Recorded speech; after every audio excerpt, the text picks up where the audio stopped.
Welcome to Vetted Conversations, coming to you from our 2026 Flag Day Convening in Washington, D.C. This is our live events series where we bring veterans, military family members, and community leaders together for the conversations that actually move the needle on civic engagement and patriotic participation.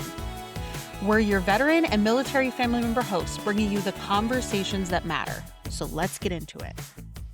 So this is, the setup was great. Could I please have Clinton Jenkins, Recorder Dana Lewis, and Tim Benyo come up and sit wherever you want on this stage. And while you're walking up, we as an organization obviously work a lot on elections. And I can admit that I don't really know anything about how elections work. And that's okay, because there are people who do know a lot about how elections work. We often say, when we're talking to people who fundamentally question the integrity of American elections, I will often say, a lot of people in America think that people in the military are just a bunch of baby killers who are like extremists and love guns and want to kill people. And I'm like, well, you sound like someone who doesn't have any experience with someone in the military. And then, of course, they admit that they don't know anyone in the military, have never served themselves, and don't have a close family member. I'm like, that tracks, because if you think that about someone in the military, then you clearly don't have a lot of experience. And I usually follow that up with, and then there's a whole other group of Americans who think that everyone who works in elections is a bunch of crooks who don't know what they're doing and can't manage a system. And I'm like, you also sound like someone who doesn't know anyone who works in elections and has never yourself worked in elections.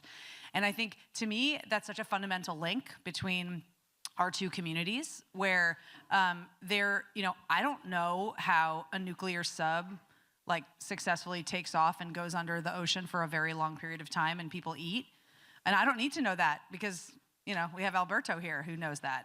I also don't need to know the ins and outs of Pinal County's election system. But thank goodness, Recorder Dana Lewis does know that and has known that for a long time. And so I just think that's kind of the position that we're starting from here for this conversation. Recorder Lewis was elected in November 2024 after being unanimously appointed to the Board of Supervisors in 2022. She has improved security protocols with GPS-locked ballot transfer boxes, recorded surveillance of ballot drop boxes, and has created an incredible audit trail and is known for her radical transparency. She is a certified election official for the state of Arizona and sits on the Arizona Secretary of State's Committee for Election Officials Certification. But she's also an Air Force veteran and spent 8 years as a personnelist and security forces augmentee, leaving as a staff sergeant in the Air Force. We also are joined by Miller County Clerk and the president of the Missouri Association of County Clerks and Election Authorities, Clinton Jenkins. He is also an Air Force vet who served 8 years between active duty and the Missouri Air National Guard. He was, in 2014, elected Miller County Clerk, and that extended a family tradition because his father and grandfather also served as county clerks in their home counties since 1970. And he's currently the president of the Missouri Association of County Clerks and Election Authorities, which is awesome because, as you know, the military is absolutely a family business. And it's really cool to see that a lot of times this type of service is a family business as well. And our friend Tim he's actually now working with us at Vet the Vote, full disclosure. So we obviously think he's pretty cool. And he has 20 plus years of election administration experience, most recently as the chief clerk of elections for Lehigh County in Pennsylvania. For the last 11 years, he served as the chairman of the Eastern Association of County Election Personnel and works with the U.S. Election Assistance Commission Local Leadership Council.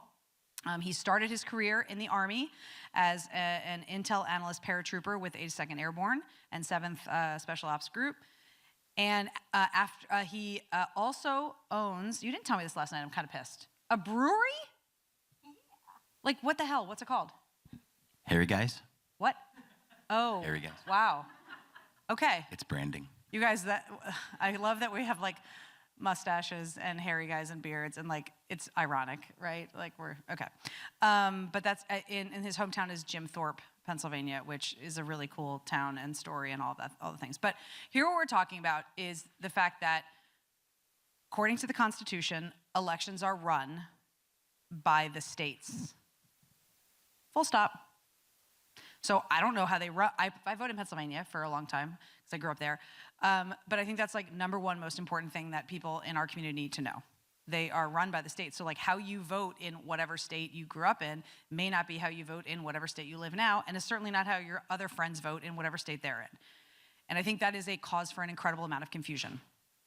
The other thing that is incredibly important about elections is that, as we talked earlier, Lincoln ran elections during the Civil War, and there's been a lot of other complexities that have happened throughout our country's history in elections. So what I want to hear from you guys first is, in your years of managing elections, I'd love each of you to talk about what your biggest challenge that came up before Election Day.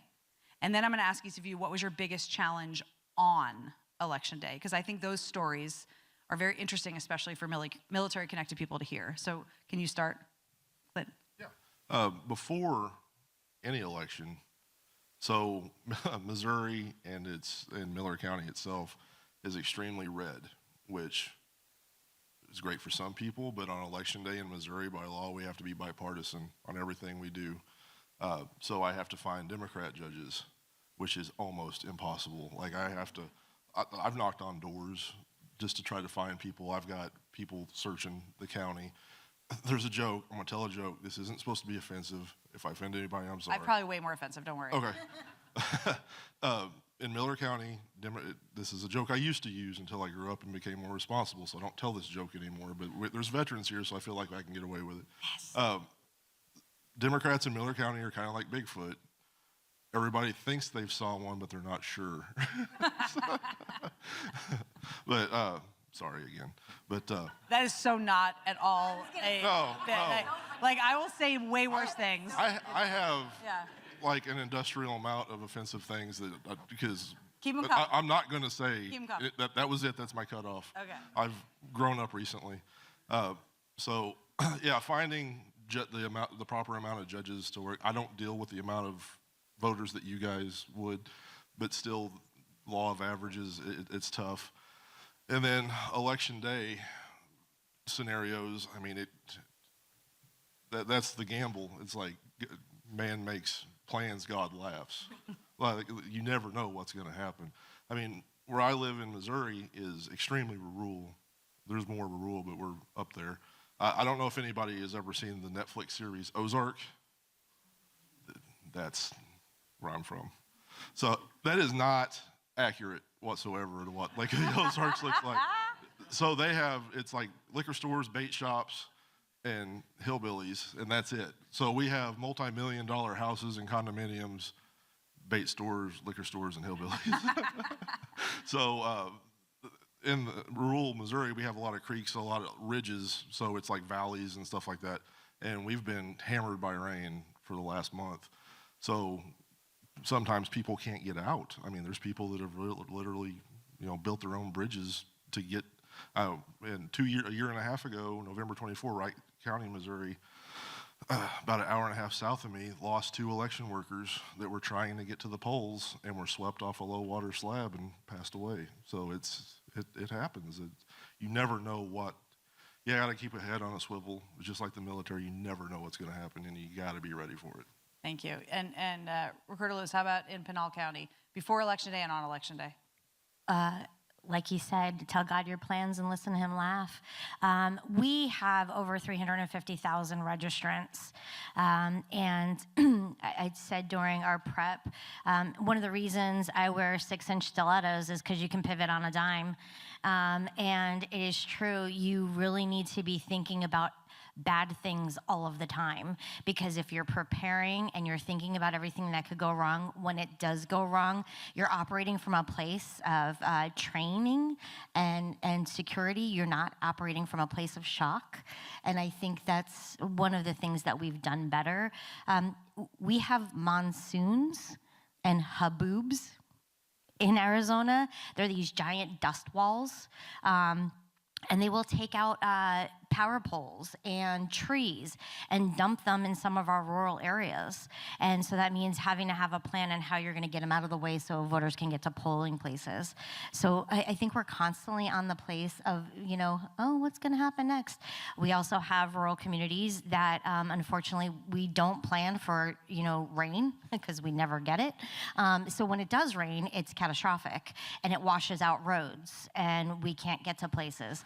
Luckily, we haven't had what you had with poll workers, but we have unfortunately lost children. So it is one of those things. So you're constantly wondering what could possibly go wrong and then trying to figure out how to prepare for it. How about you, Tim?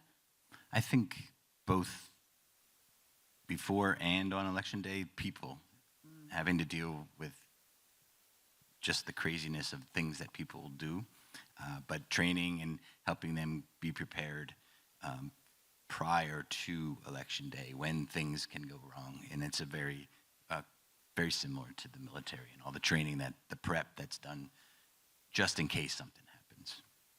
How about COVID? And who worked? You guys worked elections during COVID. That was fun, I'm sure. And I'm curious, what if you guys have any, if you will, war stories from running elections during that crazy time?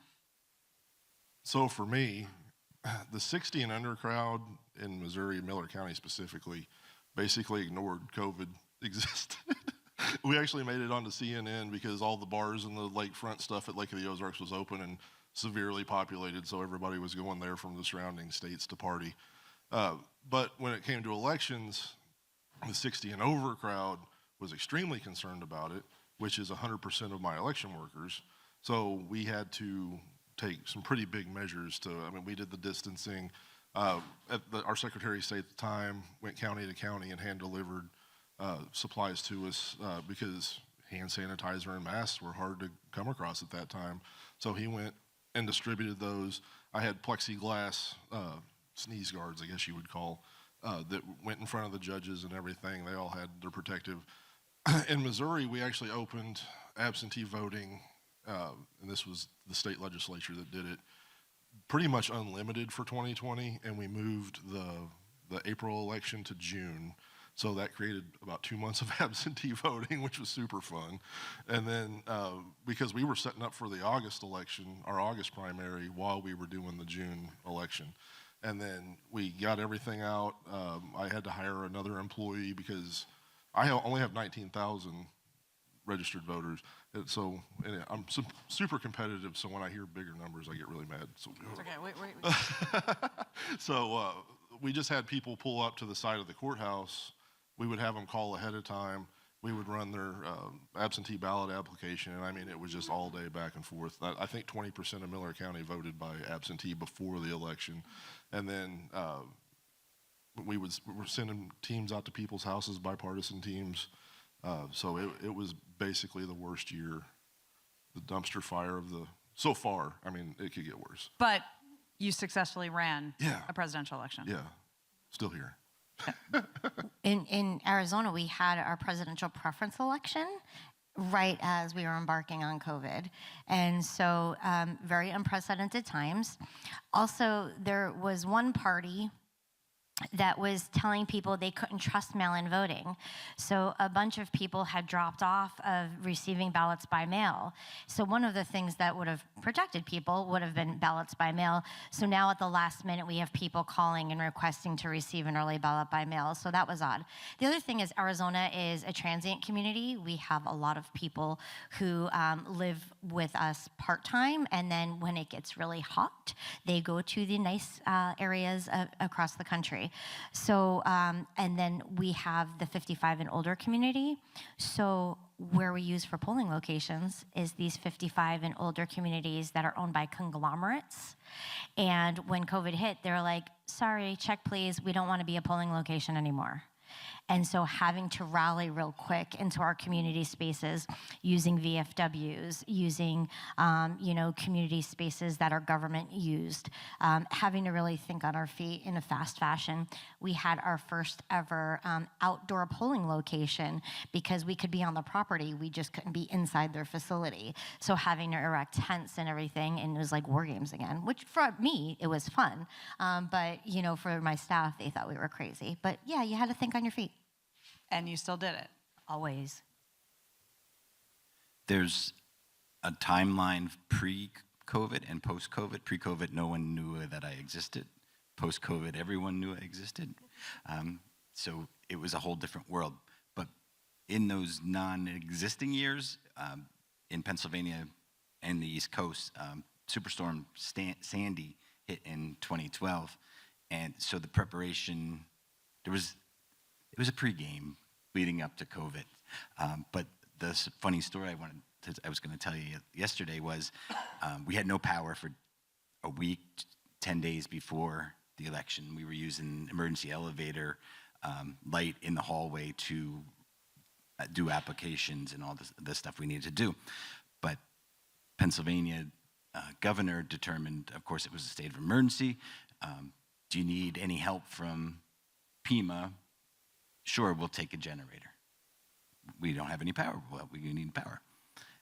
They go to FEMA. The National Guard rolls up with a flatbed truck with a generator as big as our building, with a side tanker truck of diesel or fuel for it. And it was the funniest thing to see in the middle of a city that we were not expecting.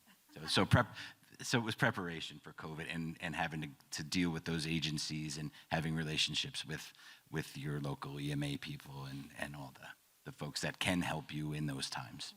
So you've all then somehow succeeded in running these elections.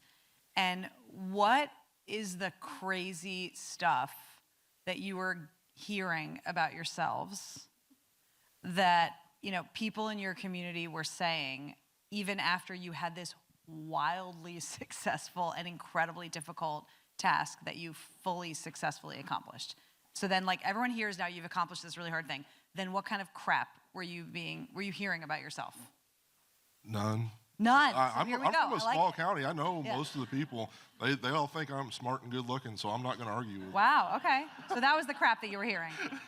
That's the crap that you were hearing. I got it. Okay. Okay. Let's see.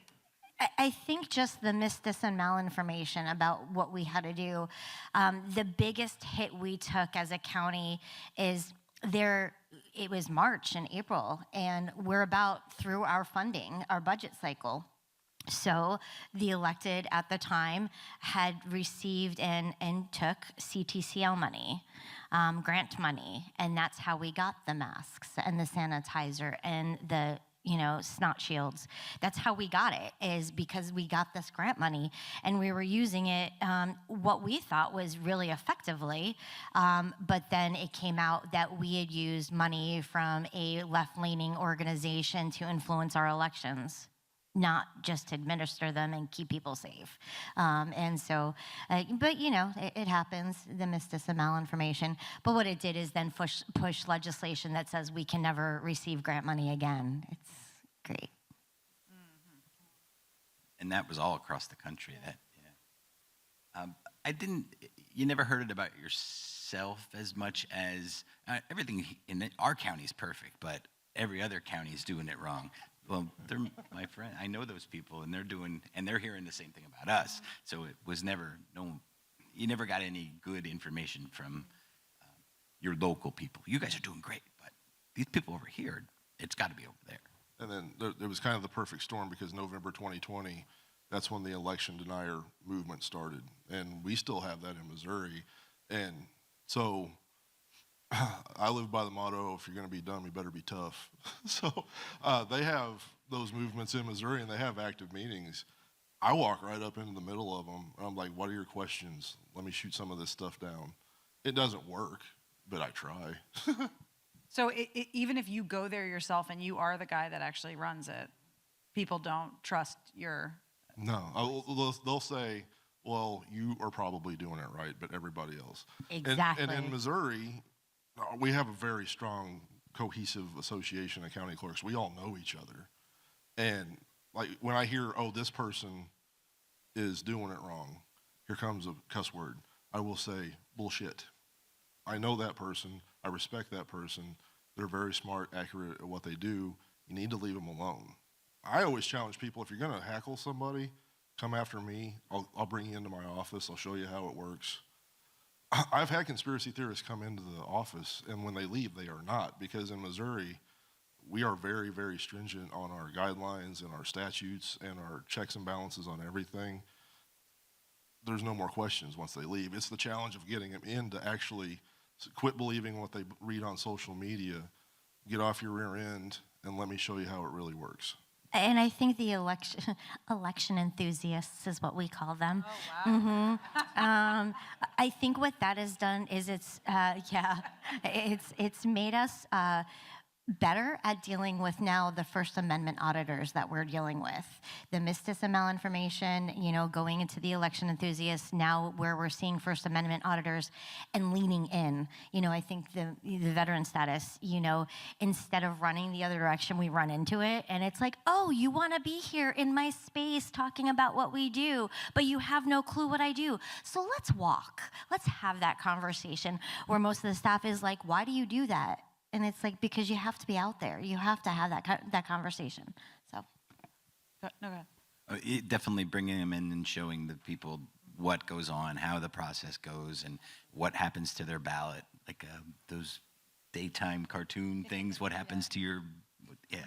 So, okay, so wait, so comparing pre-2020 to post-2020, how much of your time do you think is now sucked up with bringing election enthusiasts into the system and showing them? I honestly wish it was more to bring them in. It's hard to get, so you get your tribe on social media, you get sucked into that cult and you drink the Kool-Aid. It's hard to convert people out of it once they get into it.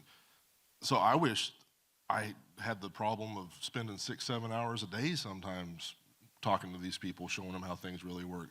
It's never going to happen. you keep trying, you do. Pre-2020, I don't know, I think we were still reeling from 2012 and 2016 in our electoral processes. Come 2020, that was a game changer for so many levels. But now, trying to be in places, Monday through Friday from 8 to 5, I'm in the office. We're doing elections, recording, recordations, all of that. But then from 5 to 9, Monday through Thursday, it's being out in the community. It's being at those meetings that they don't expect me to pop up because there's somebody talking about how the election was stolen in 2020 and I find out. So I got to be there. I got to be there to have that conversation. So sometimes, it's long weeks, but it's worth it. How about you? Any sense of like pre and post, how your schedule changed? Oh, it definitely moved towards the putting out the public fires and being in front of the media so much more, like it was non-existent before. After 2020, it was doing interviews and trying to explain to news reporters or even representatives and senators and people that we never talked to before 2020. Yeah, I mean, it's so crazy. People did not care, literally did not care, and then all of a sudden woke up and decided to care. So, okay, one other conversation that happens that's like in the public dialogue is why the federal government doesn't run elections. And so it's easy for me to hear that you all run elections very differently because of your different communities and states, but like, how would you all answer that question? Because you're saying the problem is people think their own place is fine, but everything else is messed up. So then I could see somebody logically saying, well, then why don't we have the federal government run them all the same? Then we could trust them. Like, how would you guys answer that, push back against that? I think it's in the Constitution, for one. But there's a big difference between Missouri, because there's a municipal election going on downstairs. And I just walked past it, and I was like, oh, there's 3 things we can't do in Missouri. It's illegal to have a ballot drop box in the state of Missouri. You can't do that. But I think it's, states' rights. Just as an American, that's the way that it should be. Again, I'm a Republican, so I believe in smaller federal government. That's a big part of it. So that's my answer. How about you, Recorder Lewis? So he thinks that he has, tainted jokes. I'll tell you, my take is you want to give the federal government something. I think they're the ones you could give a brothel to and they'd still go broke. So I just don't see why we do that. No, I think, again, you go back to the Constitution and we know fundamentally that's why it was put there. We know our states. Just even in our state, we are a bottom-up state. The counties run the elections, not the state government, and it's great because we're all different dynamically. Pinal County has an identity crisis, I call it. We're rural, trying to act like metro, and so you have to know those people. Just like our board, each one of our districts is, we have tourism, we have people, we have water issues. So you have to know who your audience is. And so I don't know that the government federally can come in and really understand where the granular level of what we do in elections is. I'm with the government. I'm here to help. Is always kind of rings. Yeah, the Pennsylvania is so diverse, also from Philadelphia County to places in the western part of Pennsylvania that don't have internet access. The federal government running that, they just don't have the bandwidth to do that, and definitely can't do it well. Yeah. Okay, so Ingrid started a program where we've been giving awards out to different counties across the country and jurisdictions in general, because they're all different jurisdictions, about how many veterans are working, poll workers, and also even staff. And we have seen unbelievable numbers across the country. Can you guys each talk a little bit about kind of the representation of veterans and military family members on your staff and amongst your poll workers, and how you see that as an advantage and an opportunity? I'll talk about it because we're number one. Yeah, you are. That's why I'm running up. Softball. Out of the park. So what's the second highest? Do you know off the top of your head? Oh, Ingrid, what's the Boom. What, you know their percentage? Ha, nerds. So talk about yours. Yeah, Miller County has 68%, and if I make some phone calls on the next election, I could probably get that higher. Get it higher, Yeah, please. so we're just going to dominate, basically. So the age group that I'm using for my election judges, this terrified me. I averaged it out about 6 years ago. I'm never going to do it again. It was 83 years old. Dang. Yeah. Oh, my God. Yeah, exactly. So I have people that will literally work elections until they pass away. We've had people show up. We've had people that lost their vision that still tried to drive to the poll. We had a lady that broke her neck and called and said, this was when my dad was county clerk, I broke my neck, I need to go home at noon.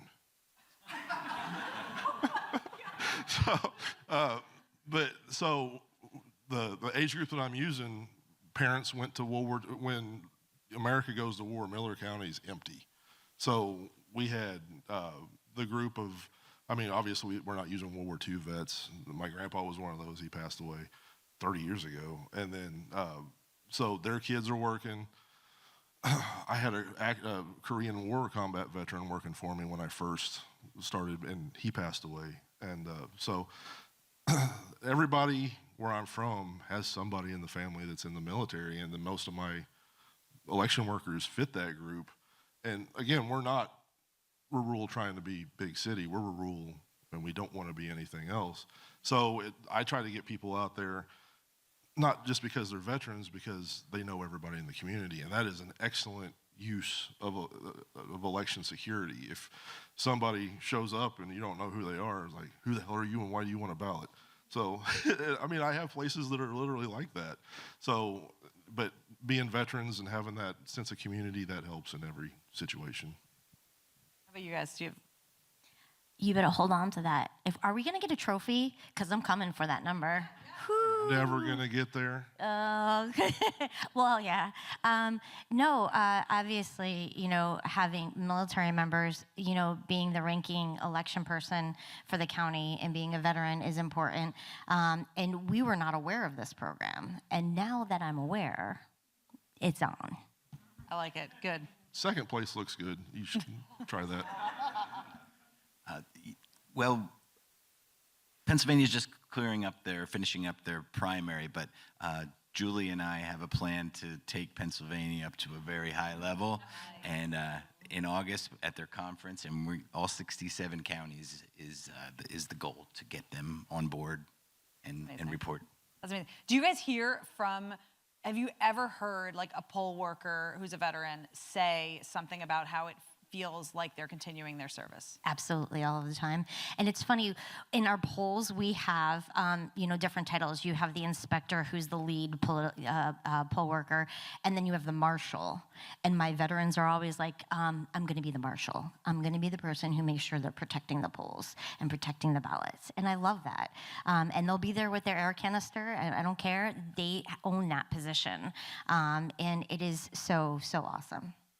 Amazing.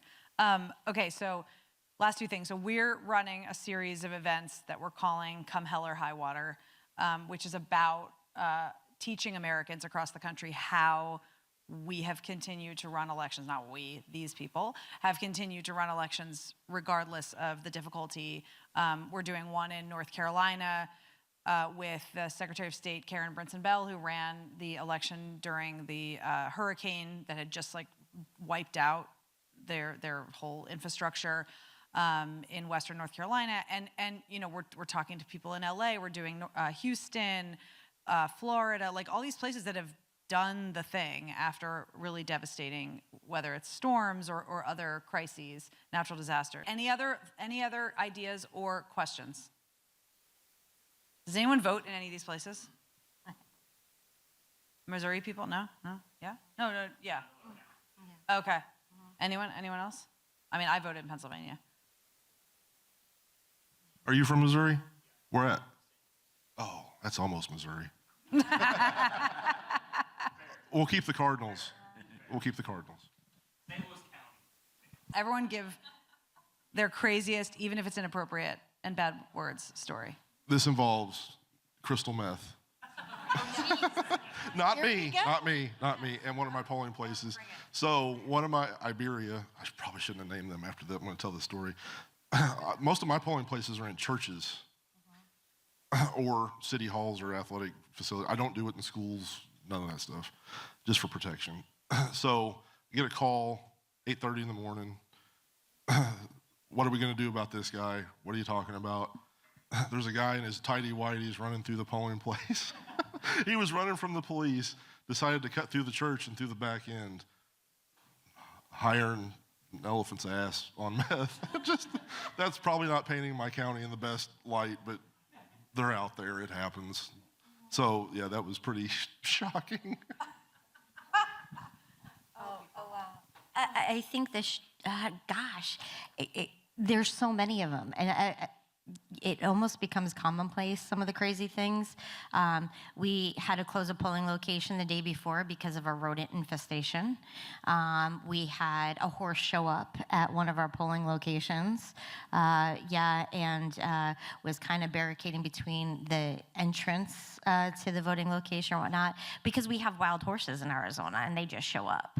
The misinformation, the threats against election officials, it's something we haven't talked about that I don't know if you've had to deal with. I had been sworn into office. I'd been sitting for 2 days. And nobody tells you how many emails you get in a day once you take that department head position. And somebody had threatened to rape and murder my daughter.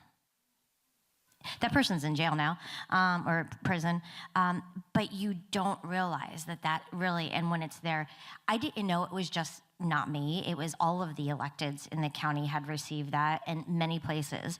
And as a veteran that want to dig in and be like, oh, come for me, bitch. You know, you do. You want to do that. But knowing that my family was safe and that was okay, and then working with a younger generation now and who doesn't know what informed command structures are. So they're like, why are you like this? And I'm like what? And I'm like, we have a process, we have a mission, we need to get there. Let's go, grab a gear, make a hole, we gotta go. And unfortunately, so many of the 20-somethings that I have as staff now don't understand that mentality. So learning that's one of the uphill battles. We're getting there.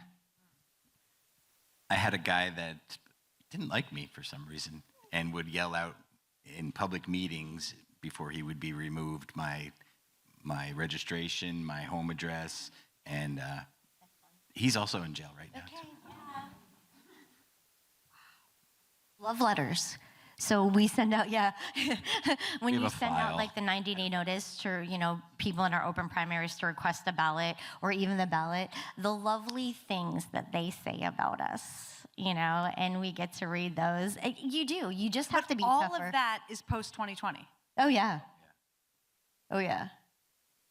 It's good. We kept them in a file. So we do now. We made a wall of fame, so it's great stuff. So we go back and we relive our finest moments. It's good stuff. Well, this is incredible. It's also so incredibly aggravating as an American and as like a patriotic person to hear the incredible things that you guys do for the country and for your own communities, and to hear that you're getting shit for it by people that likely use the word patriot about themselves. Makes me want to bang my head against the wall. But I think we can all say thank you so much for your service, your continued service. And I hope you have a bunch of advocates here in the room who can help support and tell the message that people who run elections are fucking badass and are not crooks. So thank you for that. Thanks, guys. Thank you. That's a wrap on this conversation. Thank you to our panelists for showing up, speaking openly, and reminding us why this work matters. If this resonated with you, subscribe to Vetted Conversations wherever you get your podcasts and pass it along to someone who needs to hear it. To learn more about We the Veterans and military families, head to wetheveterans.us. We'll see you on the next one.